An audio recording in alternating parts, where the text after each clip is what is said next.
The mansion's kitchen staff had 3 unspoken rules that kept them alive in Dorian Kane's world.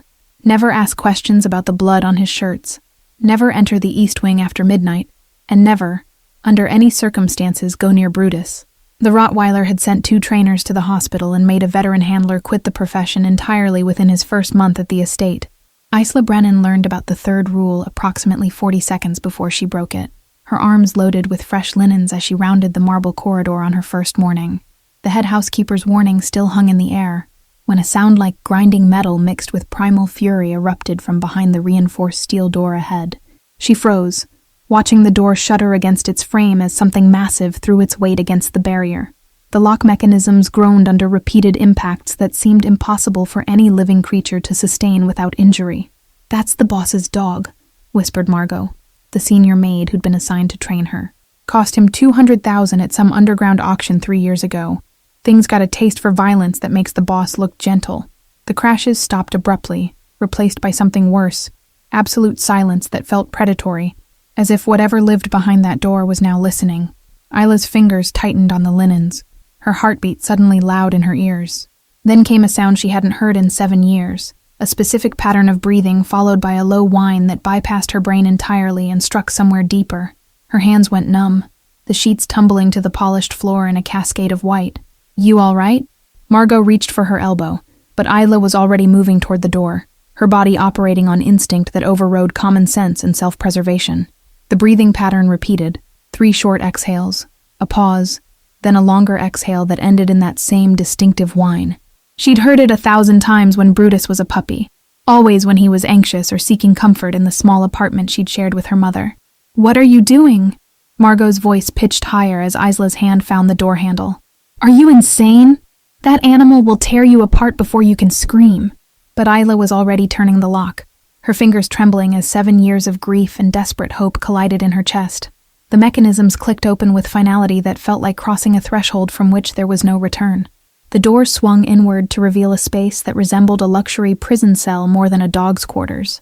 Reinforced walls, scratch marks gouged deep into custom woodwork, and a massive Rottweiler chained to a bolt in the floor. The dog's head snapped toward her, lips pulling back from teeth designed to crush bone. He was enormous, easily 130 pounds of pure muscle and controlled aggression, his black coat gleaming under recessed lighting that made the scars crossing his shoulders look like war paint. The characteristic rust-colored markings on his chest and paws were darker than she remembered, matured from puppy fuzz to adult intimidation. But it was the small scar above his left eye that made her knees buckle, a tiny imperfection from when he'd bumped into a coffee table corner at 8 weeks old, requiring 3 careful stitches from a veterinarian who'd worked on payment plans. She'd held him through that procedure, singing softly until his puppy whimpers subsided. "Brutus," she whispered, and the name felt like resurrection, like speaking life back into something she'd mourned as dead. The dog's snarl faltered, his massive head tilting with confusion that would have been comical if not for the very real danger radiating from every tense muscle. His ears, cropped into aggressive points by someone who'd understood his value as a weapon, twitched forward with something that looked almost like recognition. Behind her, Margot was calling for security, her voice panicked and distant, but Isla couldn't move, couldn't breathe, couldn't do anything except stare at the impossible reunion unfolding in this gilded cage. She'd searched for 6 months after the theft, posting flyers until her mother's death from cancer had consumed everything else. The Rottweiler took 1 step forward, chain rattling with the movement, his nose working to process her scent across the 15 feet separating them. Whatever he found there made his entire body language shift from attack-ready to something more complex, confusion mixing with an instinct he couldn't quite name. Somewhere in the mansion's depths, footsteps were approaching at a run, but Isla was already sinking to her knees on the cold floor, her voice breaking as she began to hum the lullaby her mother had taught her, the same melody that had soothed Brutus through thunderstorms and fireworks, and the general anxiety of puppyhood in a chaotic world. The melody emerged broken and rough, 7 years of grief sharpening its edges, but the core remained unchanged, a simple Irish lullaby her grandmother had carried across an ocean. Isla's voice cracked on the 3rd note, tears blurring her vision as she watched Brutus's massive body go completely still. His ears rotated forward with laser focus, the aggressive tension draining from his shoulders in a way that seemed to defy his conditioning. The chain went slack as he sat back on his haunches, his enormous head tilting further with canine bewilderment. She continued humming through her tears, muscle memory guiding her through verses she hadn't sung since the night before he disappeared from their apartment's tiny balcony. Someone had cut through the lock while she slept, professional enough to leave no trace except emptiness. Brutus's tail moved once, a tentative sweep against the floor that looked foreign on an animal trained for violence. His mouth closed, the display of teeth replaced by something softer, almost vulnerable, as if layers of brutal conditioning were peeling away with each note. What the hell is happening? The voice came from the doorway, male and carrying the kind of authority that expected immediate answers. Step away from that dog right now. Isla didn't turn, couldn't risk breaking whatever fragile connection was rebuilding between them. She transitioned from humming to soft words, the lullaby's Gaelic verses flowing despite her limited Irish, purely phonetic memory from childhood. Brutus rose slowly, his movements careful rather than aggressive, and began walking toward her with the chain dragging behind him. Each step was measured, cautious, as if he was approaching something sacred he couldn't quite believe existed. I said step away. The command was sharper now, closer, but still Isla remained frozen, her hands extending palm up in invitation as Brutus closed the distance to 10 feet, then 8, then 6. She could see the scars more clearly now, evidence of fights he'd survived or been forced into, marks of a life that had nothing to do with the gentle puppy who'd once fallen asleep in her lap.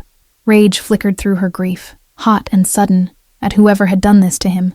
Brutus stopped 2 feet away, close enough that she could feel the heat radiating from his massive body. His nose extended toward her hands, nostrils flaring as he processed scent markers that shouldn't exist, that contradicted everything his violent world had taught him. The first touch of his wet nose against her palm sent electricity through her entire body. His eyes, deep brown and intelligent beyond any animal she'd encountered since, locked onto hers with recognition that transcended training or conditioning. "That's impossible," the male voice said, much quieter now, stripped of command and replaced with something like wonder. He tried to kill the last person who got within 8 feet of him. Isla's fingers found the scar above Brutus's left eye, tracing the familiar ridge of tissue with trembling gentleness. His entire body leaned into the touch, a sound emerging from deep in his chest that was neither growl nor whine, but something closer to relief. She wrapped her arms around his neck, feeling his weight settle against her as if 7 years hadn't passed, as if the theft and training and violence had been nothing but nightmare. His body was different, harder, scarred, transformed into weapon, but the soul pressing against her was the same puppy who'd chosen her at a shelter adoption event. "Who are you?" The question held genuine confusion now, and Isla finally looked up to see the man in the doorway, tall, probably early 30s, with dark hair and eyes that carried their own collection of scars despite their physical perfection. Dorian Kane looked exactly like the photographs she'd seen in the head housekeeper's briefing, dangerously handsome in the way of men who'd never had to ask permission for anything, dressed in casual clothing that probably cost more than her entire year's salary. But his expression was unguarded in this moment, shock making him almost human. "I'm Isla Brennan," she managed, her voice rough with emotion as Brutus pressed closer, his bulk nearly toppling her backward. "And this is my dog." The words hung in the air between them, absurd and absolute, while Brutus's tail began a proper wag that sent his entire back end swaying. In the background, security personnel had arrived but remained frozen in the doorway, witnessing something that shouldn't exist in their carefully controlled world. Dorian's office occupied the mansion's top floor, all floor-to-ceiling windows and minimalist furniture that screamed wealth through absence rather than excess. Isla sat in a leather chair that probably cost more than her mother's entire medical debt, Brutus's massive head resting on her knee with proprietary comfort. "You have exactly 5 minutes to explain how you tamed an animal I've spent 3 years trying to control." Dorian remained standing, positioned between her and the door in a posture that was probably unconscious intimidation. "And your story better be exceptional." She studied him properly now, noting the way his eyes tracked every movement she made with Brutus, analyzing and cataloging like a man who survived by reading threats before they materialized. His fingers drummed once against his thigh before going deliberately still. "I didn't tame him," Isla said, her hand moving in slow strokes down Brutus's scarred shoulder. "I raised him, from 8 weeks old until someone stole him from my apartment 7 years ago." Dorian's expression didn't change, but something flickered behind his eyes, calculation mixing with what might have been doubt. He moved to the window, staring out at Philadelphia's sprawling cityscape with his back to her, I acquired Brutus from a private auction 3 years ago, he said, his tone carefully neutral. The seller claimed he came from Eastern European fighting rings, bred specifically for aggression and pain tolerance. Isla felt cold rage crystallize in her chest, sharpening her words. The seller lied. Brutus was born in a shelter in South Philadelphia. His mother was a Rottweiler mix who'd been rescued from a hoarding situation. You can prove this? Dorian turned back, and his eyes were different now, harder, focused with the intensity of someone who'd just identified a potential threat or opportunity. She lifted Brutus's right front paw, showing the pad that was slightly lighter than the others. He stepped on broken glass when he was 4 months old. The vet said the scar tissue would always be visible if you knew where to look. Dorian crossed the room in 3 strides, kneeling beside the chair with fluid grace that suggested combat training. He examined Brutus's paw with clinical precision, his fingers surprisingly gentle as they traced the scar tissue Isla had indicated.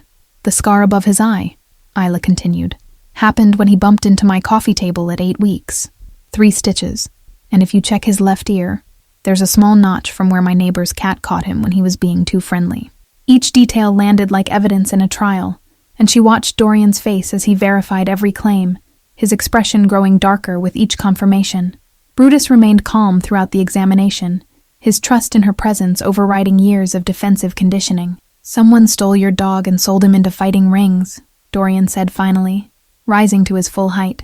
His voice carried an edge that made her suddenly aware of why people feared him. Then he was rescued, by a middleman who auctions animals to collectors like me. Isla nodded, her throat tight with 7 years of unanswered questions. She'd reported the theft to police who'd barely filed a report, searched shelters for months until her mother's illness consumed everything, never imagining Brutus would end up in the possession of Philadelphia's most dangerous man. How did you end up working in my household? Dorian asked, and the question carried weight beyond simple curiosity. This was a man who survived by trusting nothing coincidental. The agency sent me, Isla said, meeting his eyes directly. I needed work after my mother died last year. I had no idea Brutus was here until I heard him through that door. Dorian studied her for a long moment, and she could practically see him analyzing angles, searching for deception or hidden agenda. Brutus shifted his weight, pressing more firmly against her leg, as if offering support. You're either the most elaborate plant I've ever encountered, Dorian said slowly, or this is the strangest coincidence in my entire career. He moved to his desk, extracting a crystal decanter and pouring amber liquid into a single glass. The silence stretched while he drank, his eyes never leaving her face.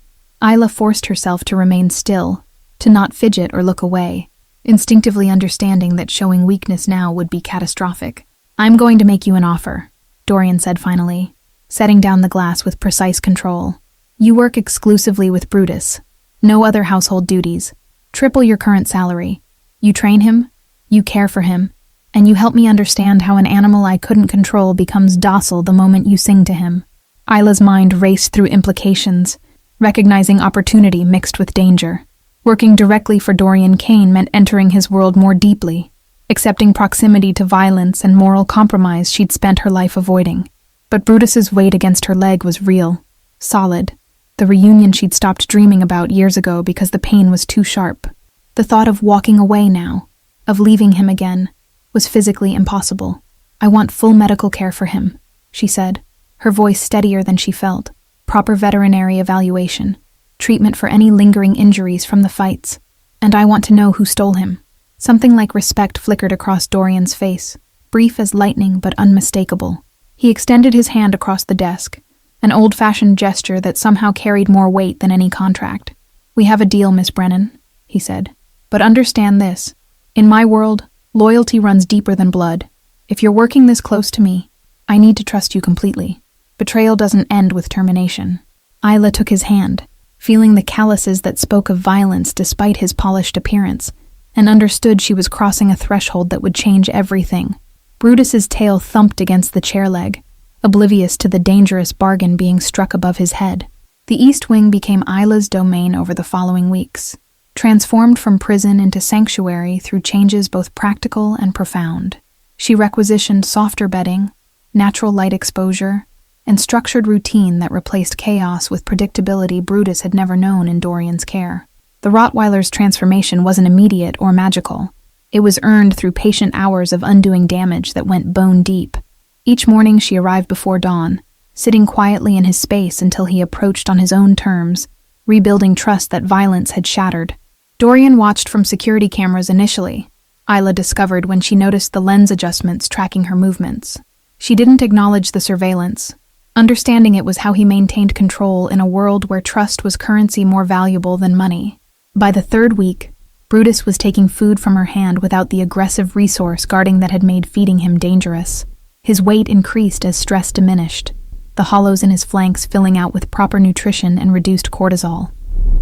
The physical changes reflected deeper healing, muscles relaxing from constant defensive tension into something approaching normal canine existence. She introduced enrichment activities that engaged his intelligence rather than just his aggression, puzzle feeders that required problem-solving, scent work that utilized his natural tracking abilities, games that rewarded gentle behavior over violent responses. His eyes began to brighten with curiosity that had been beaten out through brutal conditioning.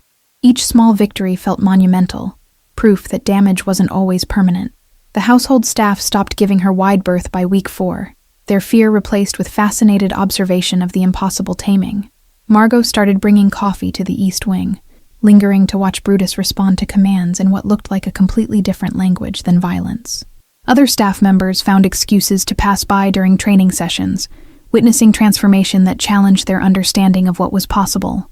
Dorian's direct observations began during the 2nd month, his presence announced by Italian leather shoes on marble floors, and the subtle shift in air pressure that preceded powerful men. He never entered Brutus's space initially, maintaining distance that respected boundaries while his dark eyes catalogued every interaction. His focus was absolute, studying her techniques with the same intensity he probably applied to business negotiations or tactical planning. "You're teaching him to be soft," Dorian said one morning, his tone unreadable as he watched Brutus roll onto his back for belly rubs. The words carried neither approval nor disapproval, just observation weighted with implications Isla was beginning to recognize. That's dangerous in my world. Vulnerability gets exploited. Gentleness gets mistaken for weakness. Isla continued her gentle strokes along Brutus's scarred abdomen, not looking up immediately. "I'm teaching him he doesn't have to be a weapon every moment of every day. There's a difference between soft and having the choice to be gentle." She finally met Dorian's gaze, holding it with confidence that surprised them both. Real strength includes knowing when violence isn't necessary. The silence that followed felt weighted with more than conversation about dog training. When she finally studied Dorian's face properly, something complex moved behind his eyes. Recognition, perhaps, or the uncomfortable mirror of seeing his own captivity reflected in animal form. His jaw tightened slightly, the only visible reaction to words that had clearly struck deeper than intended. "Show me," he said abruptly, gesturing toward the training equipment she'd installed. "Teach me what you're doing with him. I want to understand how you're achieving results that professional trainers with decades of experience couldn't manage." The request carried vulnerability that seemed foreign to his nature, admission that he didn't have all answers. The request surprised her more than anything he'd said since their deal was struck. Dorian Kane didn't ask for instruction. He commanded, controlled, dominated every space he occupied. Vulnerability wasn't in his vocabulary, yet here he was requesting guidance from a 20-year-old former waitress who'd stumbled into his world through impossible coincidence. Isla stood slowly, brushing dog hair from her jeans with deliberate movements that gave her time to process the shift in their dynamic. It starts with understanding that everything he does is communication. The aggression wasn't random. It was language. She moved to Brutus's side, demonstrating her posture and energy. Fear, pain, lack of control, all translated into violence because that was the only dialect he'd been taught by people who valued him as weapon rather than living being. She demonstrated basic calming signals, showing how Brutus responded to soft eye contact, slow movements, and the specific tone of voice that signaled safety rather than threat. Dorian absorbed the lesson with intensity that suggested he was learning more than just dog training, his focus absolute in the way of men who survived by gathering information others missed. "Your turn," Isla said, stepping back and gesturing for Dorian to take her place. She caught his momentary hesitation, so brief most people would miss it, before he moved forward with the decisive grace that characterized all his actions. The hesitation revealed more than confidence ever could. This man feared very little, but genuine connection apparently qualified as threatening. Brutus's ears flattened slightly as Dorian approached, his body tensing with muscle memory of masculine authority that historically preceded pain. The Rottweiler's eyes tracked to Isla, seeking confirmation or escape route with canine intelligence that understood power dynamics better than most humans. His breathing quickened, stress signals rippling through his massive frame despite weeks of rehabilitation. "Lower your shoulders," Isla instructed softly, moving closer to provide guidance. "You carry tension like armor, defensive posture that's probably kept you alive in countless situations."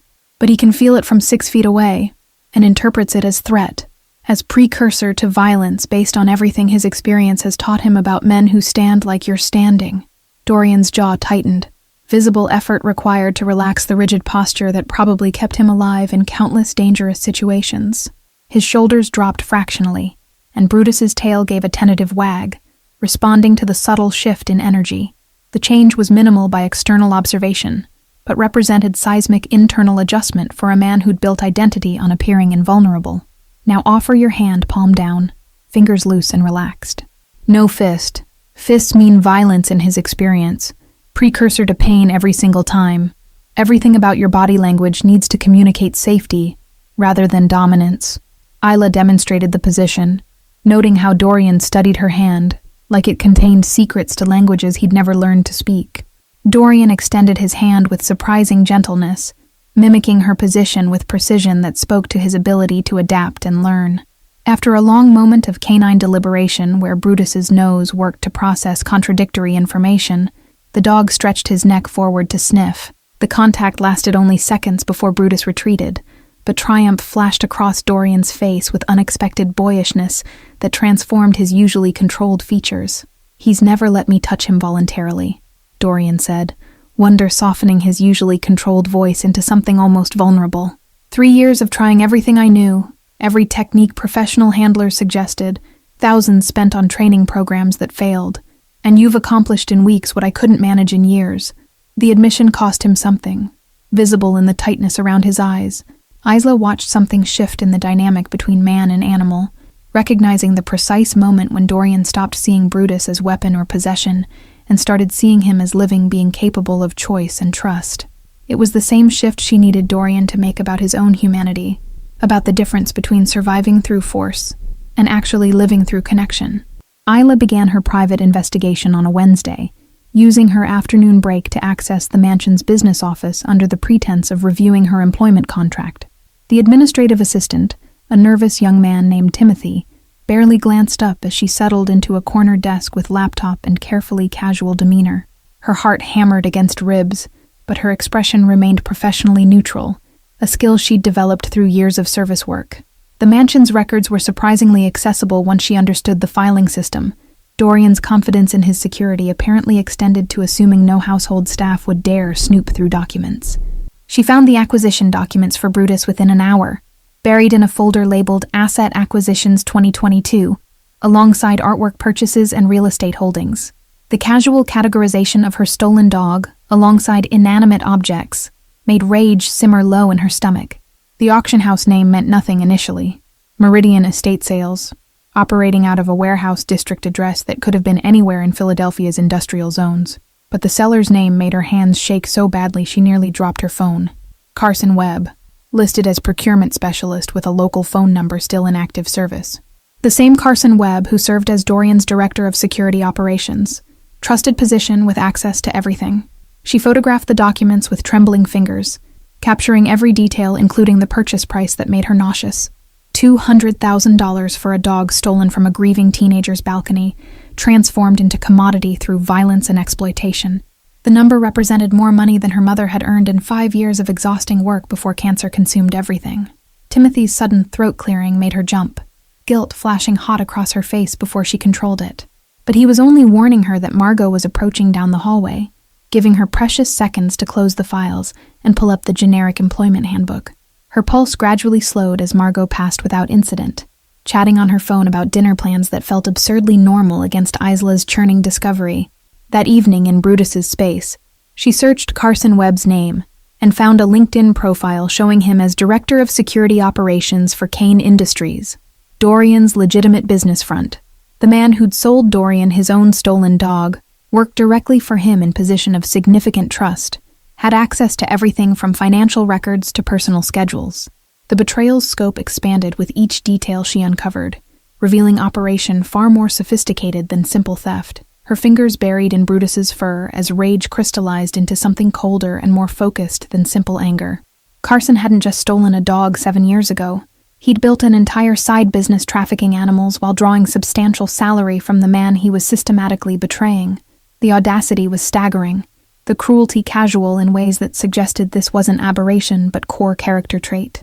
"You're thinking loud thoughts," Dorian's voice came from the doorway, making her start, despite weeks of growing accustomed to his unannounced observations. His ability to move silently through his own mansion was unsettling, product of skills she didn't want to examine too closely.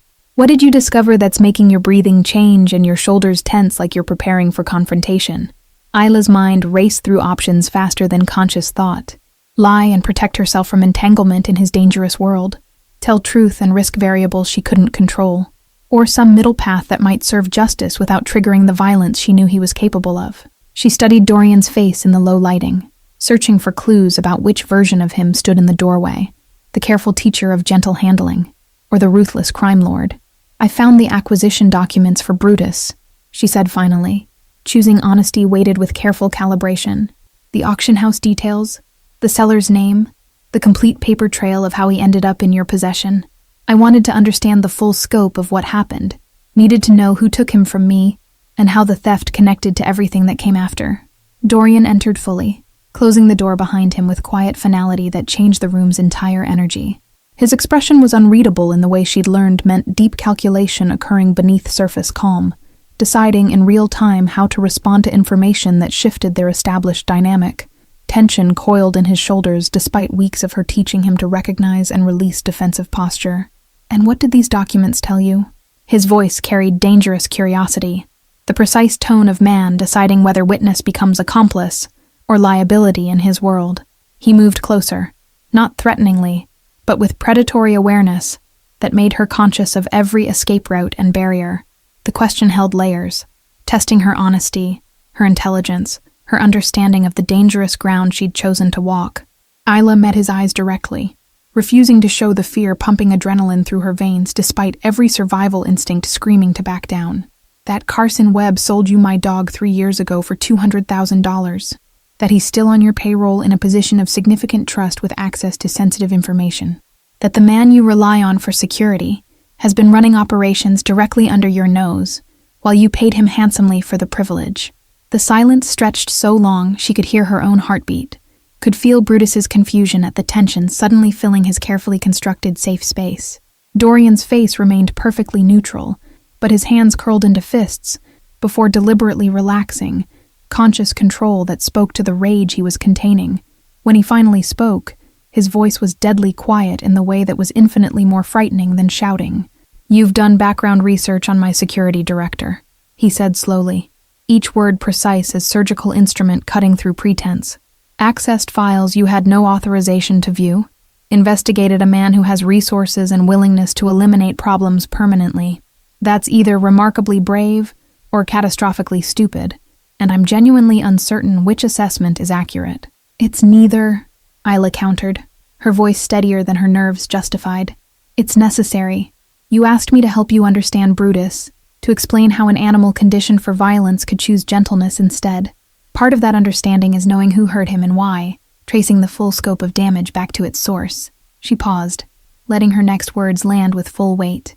"And if Carson did this to Brutus, he's done it to countless other animals. This isn't isolated incident. It's business model." Dorian moved to the window, his back to her in posture she was learning meant deep calculation occurring behind carefully maintained exterior calm. The city lights beyond painted his profile in sharp relief, making him look carved from stone rather than flesh and blood.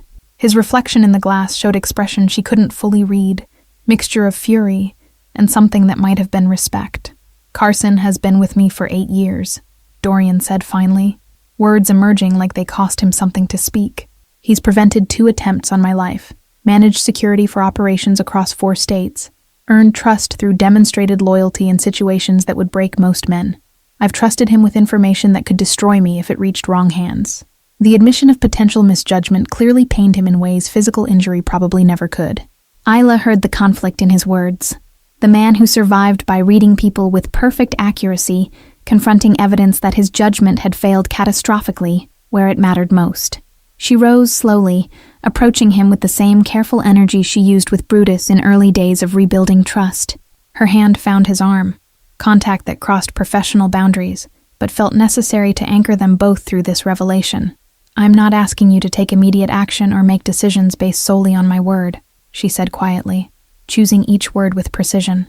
"I'm telling you what I found because you deserve to know, because operating with incomplete information is what got us here.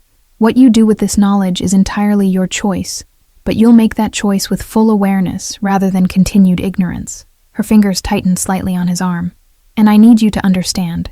If Carson did this systematically, there are other victims, other families destroyed, other animals tortured. This goes far beyond Brutus and me." The moment crystallized between them, heavy with implications that extended far beyond stolen dog or betrayed trust. This was test and offer simultaneously. Her proving she could navigate his dangerous world with integrity he rarely encountered, him deciding whether to trust information that contradicted years of established relationship. The weight of mutual vulnerability felt unprecedented, connection forged through shared mission that transcended their vastly different worlds. The next 2 weeks transformed Isla's role from dog trainer to unlikely investigator, working alongside Dorian in late-night sessions that felt increasingly intimate, despite their professional focus. They mapped Carson's movements through financial records, security logs, and surveillance footage that revealed patterns invisible when examined in isolation. The mansion's study became their war room, documents spreading across mahogany surfaces while Brutus sprawled between them, his presence somehow making the dangerous work feel safer. Dorian taught her to read the subtle signs of deception in business records, unexplained gaps in timelines, vendors that existed only on paper, expenses that didn't align with operational needs. His world operated on different rules than hers, but his intelligence was undeniable, sharp and focused in ways that made her understand how he'd built an empire. He explained money laundering techniques and shell corporation structures with the casual expertise of someone who'd mastered both sides of legal boundaries. She contributed perspective he lacked, the human element of trafficking operations, the way stolen pets moved through underground markets, the specific red flags in Carson's documented animal acquisitions that Dorian's financial focus had missed. Together they built a case that became irrefutable, each piece of evidence connecting to form picture of systematic betrayal spanning years. The collaboration revealed complementary skills neither had recognized initially, creating investigative partnership more effective than either could manage alone. "He's been running the operation for at least 6 years, Dorian said one night, his voice tight with controlled fury as new evidence emerged from encrypted files they'd finally cracked. "Using my resources, my reputation, my infrastructure to traffic animals across state lines for fighting rings and private collectors. Every acquisition I authorized for legitimate security purposes, he corrupted into cover for his side business." His fist came down on the desk hard enough to make Brutus's ears twitch. Isla watched anger transform his features, making him look dangerous in ways that should have frightened her, but somehow didn't anymore. She'd learned to distinguish between his capacity for violence and his choice to employ it, a distinction she suspected few people in his life understood or even recognized as relevant. The fury in his eyes was righteous rather than casual, directed at genuine betrayal rather than mere inconvenience. The breaking point came when they discovered Carson's personal financial records through methods Isla didn't ask about, and Dorian didn't explain. Accounts in the Cayman Islands showing deposits totaling over $2 million, all traceable to animal trafficking operations that had destroyed countless lives beyond just Brutus. The scope was staggering, revealing enterprise that had flourished under Dorian's nose while he'd trusted completely. Each transaction represented animal stolen, family devastated, life destroyed for profit. "I want to confront him," Dorian said, his tone leaving no room for argument or negotiation. "But I need proof he can't deny. Evidence so solid he'll confess just to maintain some illusion of control over his own exposure. Carson's smart enough to have contingency plans, insurance policies against exactly this scenario." His fingers drummed against the desk, strategic mind already working through possibilities. "If we move too soon, or without overwhelming proof, he'll activate whatever safeguards he's established." Isla's mind worked through possibilities, understanding they'd reached the phase where planning became action, and theory transformed into confrontation. Her hands found Brutus's ears, seeking comfort in his solid presence as she voiced the dangerous idea forming. The Rottweiler leaned into her touch, grounding her through contact as she prepared to suggest something that would put them all at risk. "Use Brutus as bait," she said quietly, the words emerging despite every self-preservation instinct screaming to stay silent. "Carson doesn't know I've reconnected with him. Doesn't know the dog he sold you is actually mine. He thinks Brutus is just another of your assets, another weapon you've acquired and failed to control properly. Set up a meeting about acquiring another animal, something rare and expensive enough to make Carson handle it personally rather than delegating to subordinates." Dorian's eyes sharpened with predatory interest, his mind clearly racing ahead to see the plan's full potential. "And you'll be there with Brutus, ostensibly demonstrating the training techniques you've been using. When Carson sees the dog responding to you with recognition and trust, he'll panic." His voice gained momentum as strategic possibilities unfolded. He might reveal information trying to explain away the connection, or his reaction alone will confirm guilt in ways that can't be walked back. "More than that," Isla continued, warming to the plan despite its risks, despite the way it would put her directly in Carson's crosshairs. "I'll pretend to be a potential buyer you're vetting, someone interested in acquiring trained protection animals through legitimate channels. Carson won't recognize me. I was 13 when he stole Brutus, probably just another face in whatever operation he was running back then. My appearance has changed enough that unless he's expecting me specifically, I'll register as stranger." Her pulse accelerated with combination of fear and determination. The silence that followed felt charged with possibility, and danger equally balanced, like standing at cliff edge deciding whether to jump. Dorian studied her with intensity that made her skin warm, his gaze cataloging not just her words but motivations beneath them, reading her with the same precision he applied to business negotiations. His focus was absolute, making her feel simultaneously exposed and seen in ways she'd never experienced. "This puts you directly in potential danger that I can mitigate but not eliminate entirely," he said finally, and the concern in his voice felt genuine rather than strategic. "Carson isn't just a thief operating on small scale. He's eliminated problems before when his operations were threatened. If he feels cornered, his response won't be civilized conversation or negotiated settlement. He'll escalate to violence without hesitation if he perceives existential threat." The warning carried weight of experience, of understanding exactly how dangerous men operated when desperate. Isla straightened her spine, meeting his concern with resolution she'd been building through weeks of reclaiming power stolen along with her dog. "I've been in danger since the moment I recognized Brutus and started asking questions that threatened Carson's operation. At least this way, I'm choosing to face it rather than waiting for it to find me on his timeline." Her voice carried conviction that surprised them both. "I spent 7 years feeling powerless about what happened. I'm done with powerless." Something shifted in Dorian's expression, admiration mixing with what might have been affection, though she didn't trust herself to name it accurately given their complicated dynamic. His hand reached out, hovering near her face before dropping, the almost touch somehow more intimate than actual contact would have been. The air between them felt charged with electricity, tension that had nothing to do with investigation or revenge, and everything to do with connection they'd been dancing around for weeks. "You're nothing like I expected when you first walked into Brutus's space," he said softly, words carrying weight beyond their surface meaning. "When you entered my life through sheer coincidence, I thought you'd be another complication to manage, another variable requiring control. Instead, you're someone who challenges everything I thought I understood about strength and vulnerability." His eyes held hers with intensity that made breathing difficult. "You've made me question whether the walls I've built for protection are actually prison keeping me isolated from anything real." The confession hung between them like physical presence, raw honesty that seemed foreign to a man who'd built empire on calculated control. Isla felt her heart rate accelerate for reasons having nothing to do with fear or danger, heat rising in her cheeks as she processed what he was actually saying beneath diplomatic language. "Instead, I'm what?" she prompted, her voice barely above whisper, needing him to say it clearly despite knowing the answer. The space between them felt simultaneously too large and dangerously small, charged with possibility that terrified and attracted her in equal measure. Brutus's tail thumped against the floor, canine obliviousness breaking tension without fully dispersing it. "Someone who makes me want things I convinced myself were impossible in my world," Dorian finished, and the raw honesty in his words struck deeper than any calculated manipulation could have. His hand finally made contact, fingers brushing her jawline with unexpected tenderness that contradicted everything she knew about his capacity for violence. The touch was gentle, almost reverent, treating her like something precious rather than another asset to be controlled.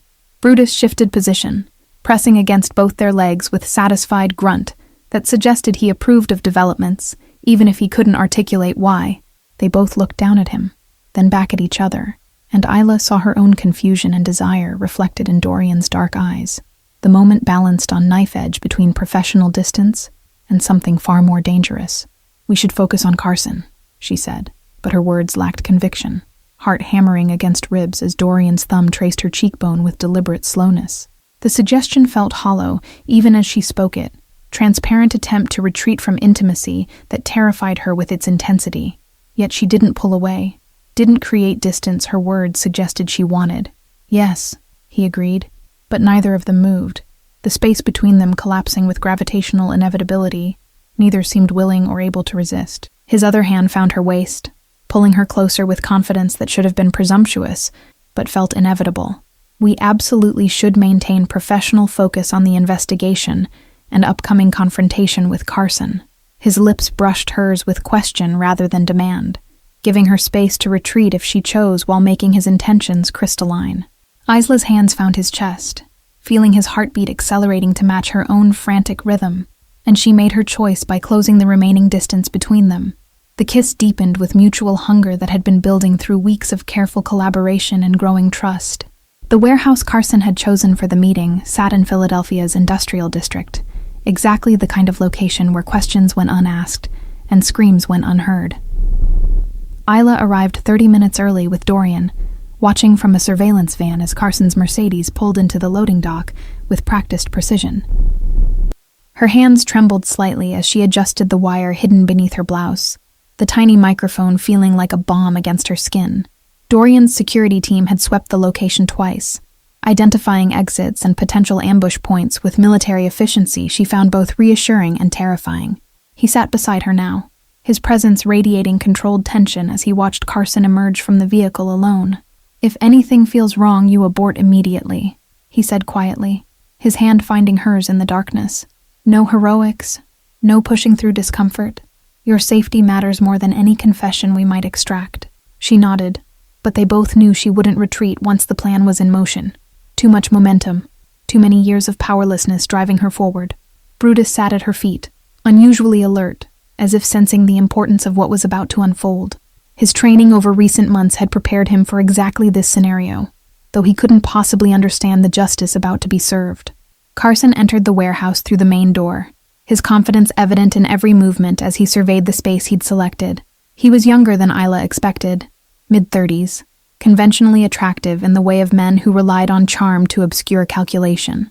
His expensive suit and casual posture suggested someone comfortable in his deception, someone who'd never seriously considered being caught.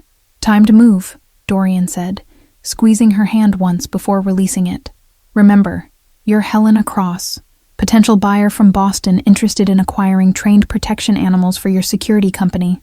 Keep him talking. Let his own arrogance do the work." His eyes held hers for a long moment, conveying more than words could about his concern and trust simultaneously. Isla exited the van with Brutus on a professional lead, her stride confident despite her racing heartbeat.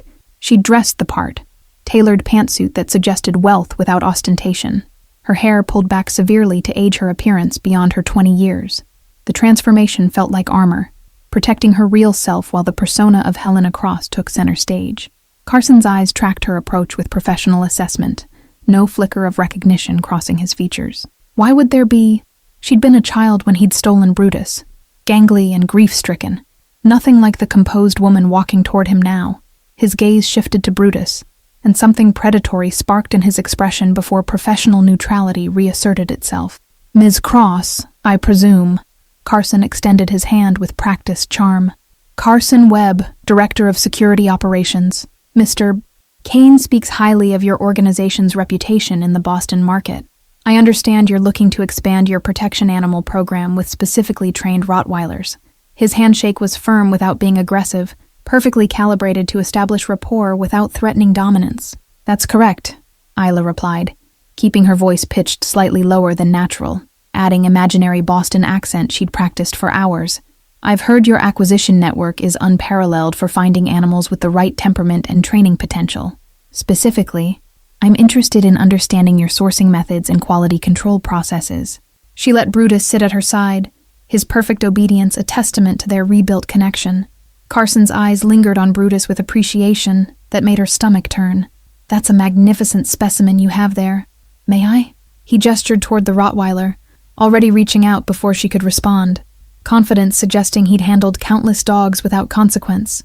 "He's particular about strangers," Isla warned, but didn't stop Carson's approach. This was the moment they'd planned for, the catalyst that would reveal everything. Brutus remained perfectly still, his training overriding instinct as Carson's hand extended toward his head. The Rottweiler's lips pulled back in silent snarl, his entire body going rigid with recognition that transcended time. His eyes fixed on Carson with intensity that was unmistakably personal, not the generalized wariness of trained protection animal, but specific memory of trauma inflicted. The growl that emerged was low and promising violence, vibrating through his massive chest. Carson jerked back, surprise breaking through his professional composure. Interesting reaction. Usually takes longer for aggression to surface with proper handling. He studied Brutus more carefully now, his eyes narrowing with something that might have been recognition, beginning to surface through years of separation. "He only reacts that way to people who've hurt him before," Isla said quietly, dropping the accent and watching Carson's face for the moment of realization. "Specifically, people who stole him from his home when he was a puppy, sold him into fighting rings, and turned him into weapon instead of companion." She let the words land, each one a hammer blow against his constructed reality. Carson's expression transformed in slow motion, confusion giving way to recognition, then calculation as he assessed his exposure and options. His hand moved toward his jacket, and suddenly Dorian's security team materialized from positions Carson hadn't noticed, weapons trained with professional precision. "I wouldn't," came Dorian's voice from the warehouse entrance, his tone promising consequences beyond imagination. Dorian walked forward slowly, each step deliberate as Carson's eyes darted between exits now blocked by armed personnel. 8 years, Carson. 8 years I trusted you with everything while you built your trafficking empire using my resources, my reputation, my protection. And the beautiful irony is that the dog you sold me for $200,000, the one acquisition I authorized without question because you said he was special, turned out to be exactly right. Carson's face had gone pale, but his mind was clearly racing through explanations and escape routes. "I can explain, boss. This is misunderstanding. That dog came through legitimate channels, documented sale from Eastern European breeder. I've got paperwork proving provenance." His voice carried desperation now, the smooth charm evaporating under pressure. "The paperwork you forged," Isla said, pulling documentation from her jacket. "Like these records showing 19 other animals trafficked through your network in the last 3 years.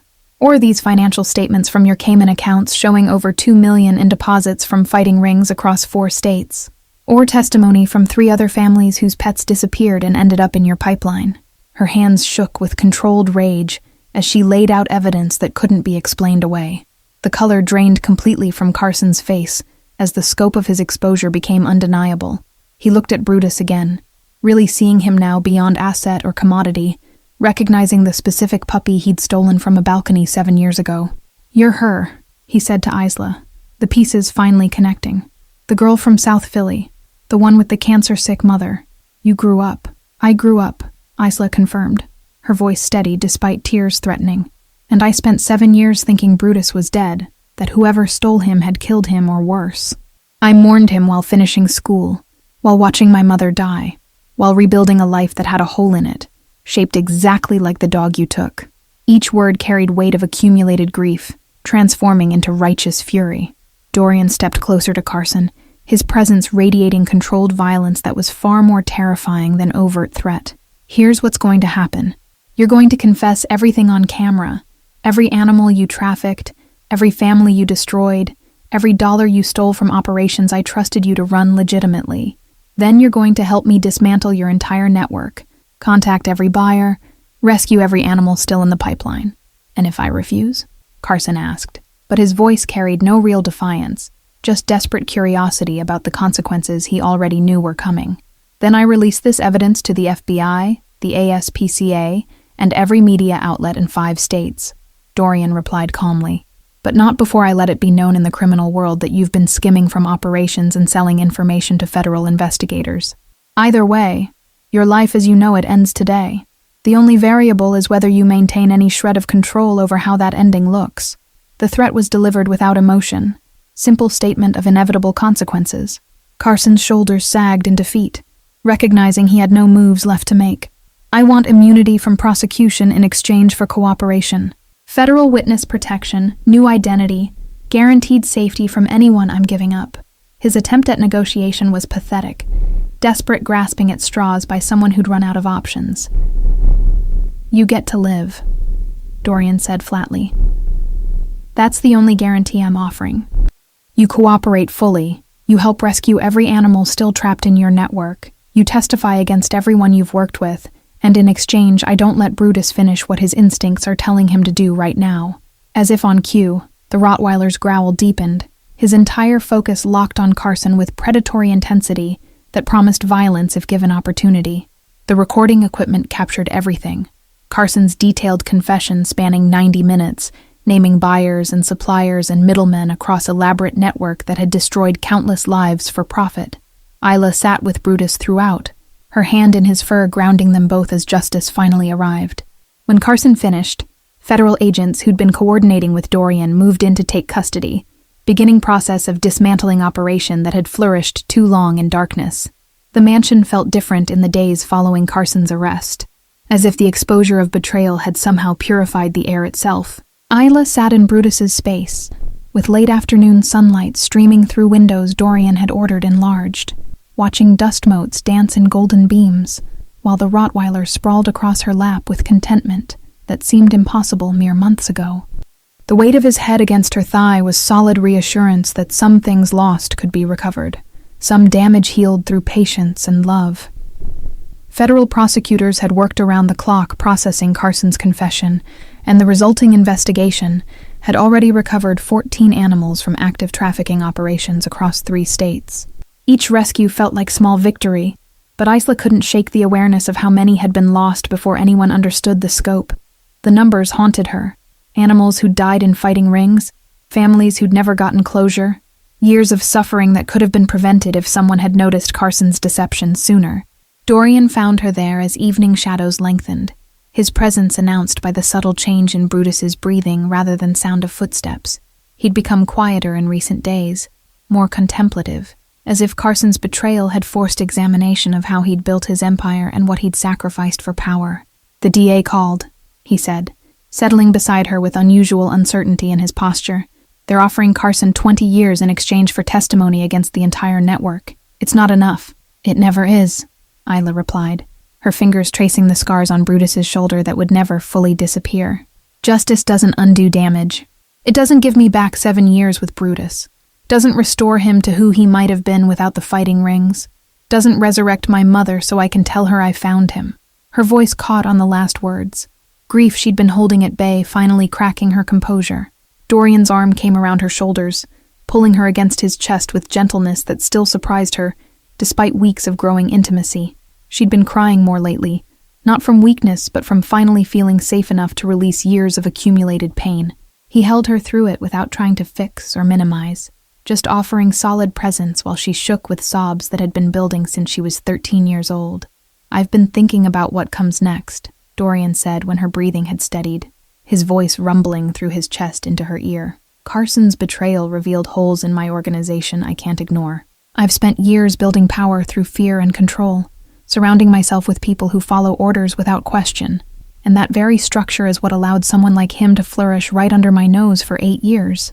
Isla pulled back enough to see his face, finding vulnerability there that would have been unthinkable when they first met. His eyes held genuine uncertainty, the confidence that usually defined him replaced by honest questioning of foundations he'd never examined. "What are you saying?" she asked, though part of her already understood the magnitude of what he was considering. "I'm saying maybe it's time to build something different," he replied, his hand finding hers with deliberate intention. "Not abandoning everything I've created, but transforming it into something that doesn't require I sacrifice my humanity to maintain. Something where loyalty is earned through integrity rather than fear. where I surround myself with people who'll challenge me when I'm wrong, rather than enable every impulse. His thumb traced circles on her palm, nervous gesture that revealed how much the admission cost him. The proposal hung between them, massive in its implications and terrifying in its vulnerability. Isla studied his face, searching for signs of manipulation or tactical positioning, but found only genuine desire for transformation. "That's not a small change," she said carefully. "That's rebuilding your entire world from foundation up. Are you prepared for what that means? The resistance you'll face from people invested in current structure?" "I don't know," Dorian admitted, and the honesty was more compelling than any confident assertion could have been. "But I know that meeting you and Brutus has shown me there are things more valuable than power. Connection, trust, the ability to be gentle without being weak. You've demonstrated all of that while I watched from behind walls I built to protect myself." His free hand gestured to encompass Brutus and the transformed space around them. "If you could take this animal conditioned for violence and help him remember gentleness, maybe there's hope for me too." Brutus chose that moment to roll onto his back between them, paws in the air with complete trust that would have been impossible months ago.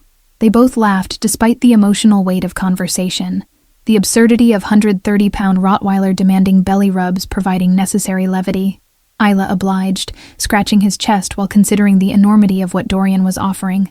"I can't be the reason you change," she said finally, needing him to understand the distinction. "Transformation has to come from internal recognition that current path isn't sustainable, not from desire to please or keep someone. If you're only changing to keep me around, you'll resent the sacrifice eventually, and we'll both end up damaged." She met his eyes directly, refusing to soften the truth. "You have to want this for yourself, to believe your life could be richer with vulnerability than it ever was with absolute control." Dorian absorbed her words with visible consideration, his expression cycling through reactions before settling into resolution. "You're right. And the truth is, I've been questioning this life longer than I've admitted to myself. Carson's betrayal was just catalyst that forced me to confront what I've been avoiding. I'm lonely, despite being surrounded by people, isolated despite my power, going through motions of existence without actually living." He paused, vulnerability making his next words emerge rough. "I've built a prison, and convinced myself it was a kingdom." The confession settled into Isla's chest with aching recognition.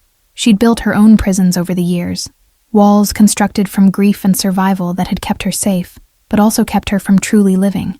"So we're both learning to be free," she said softly, understanding that their connection was about more than romance, or even justice. Two people who've survived by building walls, trying to figure out what life looks like when we're brave enough to dismantle them. "Will you stay?" Dorian asked, and the question carried layers beyond simple living arrangements. "Not as employee or obligation, but as partner in building whatever comes next.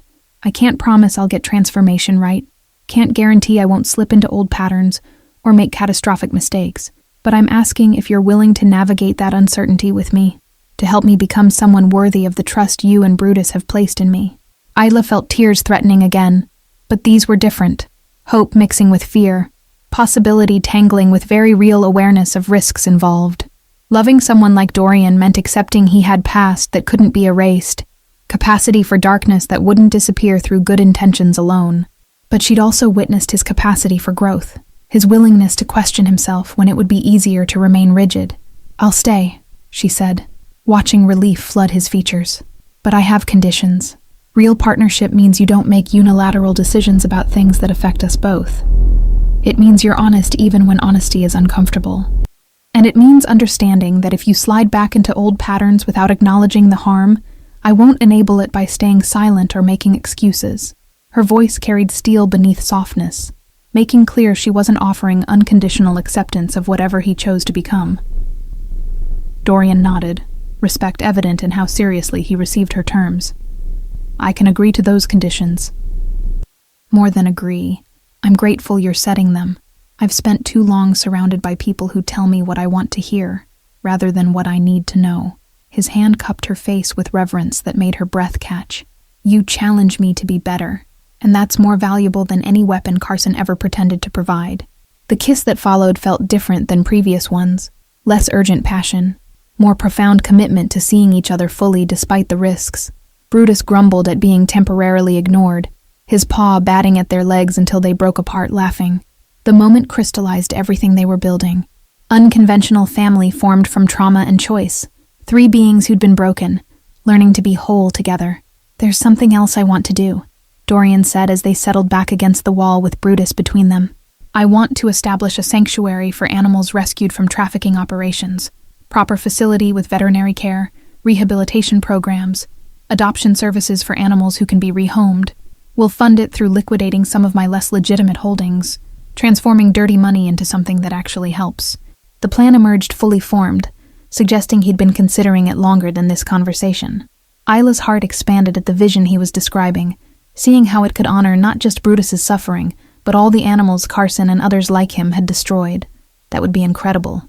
Permanent home for animals too damaged to be adopted, resources for families trying to recover stolen pets, education programs about trafficking networks. Her mind raced with possibilities, professional experience in service work suddenly valuable in entirely new context. "I want you to help design and run it," Dorian said, his voice carrying conviction beyond simple offer. "Your experience with Brutus, your understanding of trauma and recovery, that perspective is invaluable.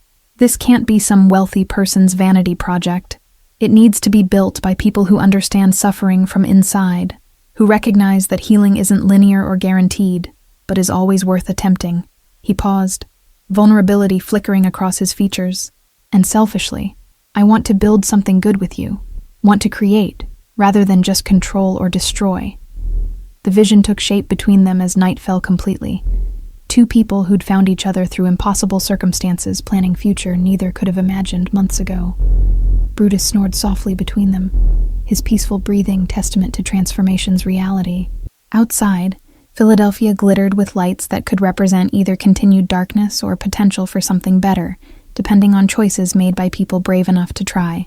3 months later, Isla stood at the entrance of Redemption Sanctuary, watching the final construction crews complete work on the rehabilitation facility that had transformed from dream to reality with stunning speed. 20 acres of Pennsylvania countryside now held state-of-the-art veterinary clinic, spacious recovery kennels, and training facilities designed specifically for animals recovering from trauma. The name had been Dorian's suggestion, recognition that redemption wasn't just for the animals, but for everyone involved in creating second chances. The grand opening was scheduled for tomorrow, but today was private preview for the team who'd made it possible. Margot had transitioned from housemaid to sanctuary administrator, her organizational skills proving invaluable in managing the complex operation. Timothy from the business office now handled fundraising and donor relations, his nervous energy channeled into productive purpose. Even some of Dorian's former security personnel had retrained as animal handlers, their protective instincts redirected toward gentler purposes. Dorian found her watching the sunset, paint the facility's main building in golden light, his arms sliding around her waist with familiarity that still sent pleasant shivers through her body. "Nervous about tomorrow?" he asked, though his tone suggested he already knew the answer. His transformation over recent months had been remarkable, still decisive and commanding when necessary, but tempered with humility that made his leadership more effective rather than less. "Terrified," Isla admitted, leaning into his warmth. "What if we can't help them all? What if the animals are too damaged, or we make mistakes that cause more harm, or the funding doesn't sustain long-term?" Her fears tumbled out in rush of words, vulnerabilities she'd learned to voice rather than hide. Their relationship had been built on honesty, even when honesty was uncomfortable. "Then we learn and adjust," Dorian replied with calm confidence she'd learned to trust. "Perfection isn't the goal. Sustained effort toward something better is what matters. We'll make mistakes. Some animals won't recover as we hope, but that doesn't negate the value of trying." His words reflected hard-won wisdom from his own transformation, from learning to accept imperfection while still striving for growth. Brutus bounded toward them across the main yard, his gait easy and joyful, in ways that would have seemed impossible during his days of violence. He'd become the sanctuary's unofficial mascot, his story of recovery inspiring donors and volunteers who saw proof that even severe damage could heal with patience and love. Other dogs now played beside him, rescues from Carson's network and other trafficking operations that had been exposed in widening investigation. The sight of Brutus playing with a young German shepherd who'd been rescued from fighting Ring just weeks ago made Isla's throat tight with emotion. The shepherd, named Hope by the intake team, had been nearly catatonic when she arrived, unresponsive to human contact and aggressive toward other animals. But Brutus had somehow reached her, his own history of trauma creating bridge where human attempts had failed. Now she romped beside him with tentative joy, learning that life could include play instead of just survival. "How many are we receiving tomorrow?" Dorian asked, watching the dogs with expression that revealed his own emotional investment in the sanctuary's success. He'd poured not just money, but genuine commitment into the project, spending weekends helping with construction and evenings reviewing rehabilitation protocols with veterinary staff. 11, Isla replied, consulting the tablet she now carried everywhere. 7 dogs, 3 cats, and 1 rabbit, all recovered from trafficking networks in Pennsylvania and New Jersey. The rabbit's case is particularly heartbreaking, stolen from a children's hospital therapy program and sold to someone who wanted exotic pet without understanding proper care. Her voice hardened with anger that no longer surprised her. Injustice didn't stop hurting just because you worked actively against it. Dorian's jaw tightened, his own anger controlled but evident. The person who bought the rabbit is facing charges? The question carried edge, suggesting he'd learned details she hadn't shared. His connections in law enforcement had proven valuable in coordinating rescues, though Isla sometimes worried about methods he used to acquire information.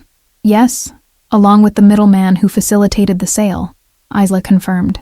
The DA is using Carson's testimony to build cases against everyone in the network. It's a slow process, but we're seeing actual accountability. Mishi paused, studying his profile in fading light. You've been different lately, more patient with the legal process. A few months ago, I think you would have handled things more directly. A few months ago I would have, Dorian admitted without shame or pride, just acknowledgement of fact. But you've taught me that sustainable change requires working within systems even when they're frustratingly slow. Vigilante justice might feel satisfying in the moment, but it doesn't create lasting transformation. He turned to face her fully, his hands finding her waist. Besides, I have things worth protecting now. This sanctuary, our relationship, the person I'm becoming. Risking those for immediate satisfaction seems foolish. The kiss that followed was interrupted by Brutus shoving his massive head between them, demanding attention with typical lack of subtlety. They laughed, including him in their embrace, while Hope watched from safe distance, still learning that affection could be trusted. The moment felt perfect in its imperfection, messy and real, complicated and beautiful, exactly what life looked like when you chose vulnerability over control. As night fell, they walked the sanctuary grounds together, Brutus and Hope trailing behind with growing pack mentality. Dorian pointed out details of the design, drainage systems to prevent flooding, soundproofing in recovery areas to reduce stress, outdoor spaces sized for different activity levels. His pride in the project was evident, transformation from man who'd built empire through fear to someone creating legacy of healing. I've been thinking about my other businesses, Dorian said, as they reached the overlook that provided view of entire property. Not everything I've built can or should be transformed, but there are operations I can divest from, things that cause harm even if they're profitable. I want to systematically evaluate everything and make conscious choices about what kind of empire I'm maintaining. The admission revealed ongoing internal work, recognition that change was process rather than single decision. Isla squeezed his hand, understanding the magnitude of what he was proposing. That's going to create complications. People who depend on current structures, rivals who'll see divestment as weakness, financial restructuring that might destabilize things temporarily. Are you prepared for that resistance? She asked, not to discourage, but to ensure he'd calculated costs realistically. No, Dorian replied with characteristic honesty. I'm not fully prepared, and I'll probably make significant mistakes navigating the transition. But I'm committed to trying, and I have a partner who'll tell me when I'm rationalizing harm or sliding into old patterns. His eyes found hers with intensity that still made her breath catch. You're my conscience in many ways, Isla. Not because I've outsourced moral thinking to you, but because you model integrity. I'm still learning to embody consistently. The weight of that responsibility settled on Isla's shoulders, both honored and slightly terrified by role she'd assumed in his transformation. Just remember, I'm human too, capable of my own blind spots and mistakes. We need to keep challenging each other, not fall into dynamic where I'm moral authority and you're supplicant seeking approval. Real partnership means we're both growing, both learning, both willing to be wrong and correct course. Agreed, Dorian said, then pulled her close for kiss that communicated beyond words. Gratitude and desire, commitment and uncertainty, love that was choosing to be brave despite reasonable fears. When they separated, Brutus had wandered to the fence line with Hope, both dogs staring out at darkness beyond the sanctuary's boundaries with alert but calm postures. "They're guarding us," Isla observed, warmth flooding her chest at the sight. Brutus protecting the space that saved him, teaching Hope that security doesn't require violence, just presence and awareness. The symbolism wasn't lost on her. They were all learning new ways to be strong, discovering that gentleness required more courage than aggression ever had. The grand opening the next day exceeded every expectation, with donors and media coverage generating support that would sustain operations for years. Families who'd lost pets to trafficking networks toured the facilities with tears of gratitude, seeing concrete evidence that their suffering had catalyzed meaningful change. Volunteers signed up in droves, inspired by Brutus's story and the possibility of contributing to redemption rather than just witnessing tragedy. Isla gave a speech that was supposed to be brief, but became extended meditation on loss, recovery, and the choice to believe healing was possible even when evidence suggested otherwise. She spoke about finding Brutus against impossible odds, about Dorian's willingness to question everything he'd built, about the animals who deserved second chances they'd never received under previous systems. Her voice cracked multiple times, but she powered through with determination that had sustained her through years of grief. Dorian stood at the back of the crowd, watching with expression that revealed pride and love in equal measure. When she finished to thunderous applause, he made his way forward and pulled her into embrace that felt like coming home. "You're remarkable," he whispered against her hair, words meant only for her despite public setting. "Everything about this, the sanctuary, the changes in my life, the hope I didn't know I needed, it all traces back to the moment you walked through that door and sang to a dog everyone said was beyond saving. We saved each other," Isla corrected, understanding that redemption had been a mutual process. Brutus brought us together, but we each made choices to believe in possibility of transformation. That's what this sanctuary represents, not just rescuing animals, but insisting that damage doesn't have to be permanent, that given proper support and genuine commitment, healing can happen even in most broken circumstances. As the evening celebration continued, Isla and Dorian slipped away to the quiet overlook where they'd stood the night before. The sanctuary glowed with lights below, symbolizing hope made tangible through collective effort and sustained commitment. Brutus and Hope joined them moments later, both dogs settling at their feet with contentment that spoke to security and belonging they'd never known before finding this place. "Thank you," Dorian said simply, his arm around Isla, as they watched their impossible dream function in reality.